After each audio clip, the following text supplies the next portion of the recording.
Iran ও যুক্তরাষ্ট্রের মধ্যে চলমান যুদ্ধবিরতি আগামী রোববার শেষ হতে পারে, এমন দাবি করেছে ইসরায়েলি সংবাদ মাধ্যম।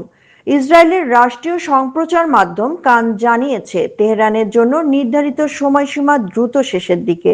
এমন বার্তা ওয়াশিংটন থেকে তেল আবিবকে পাঠানো হয়েছে।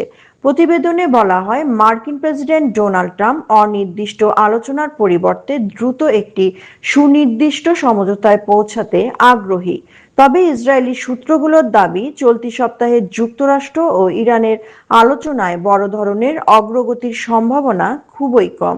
এদিকে হোয়াইট হাউস বলছে, ইরানের কাছ থেকে প্রস্তাব পাওয়ার জন্য কোনো নির্দিষ্ট সময়সীমা নির্ধারণ করা হয়নি। প্রেস সেক্রেটারি ক্যারোলিন লেভিট জানিয়েছেন, ইরানকে তাদের অবস্থান স্পষ্ট করার সুযোগ দিতেই যুদ্ধবিরতির মেয়াদ বাড়ানো হয়েছিল।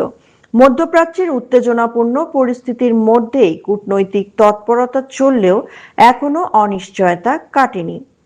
সাদিয়া রহমান, আন্তর্জাতিক ডেস্ক, বার্তা বিচিত্রা।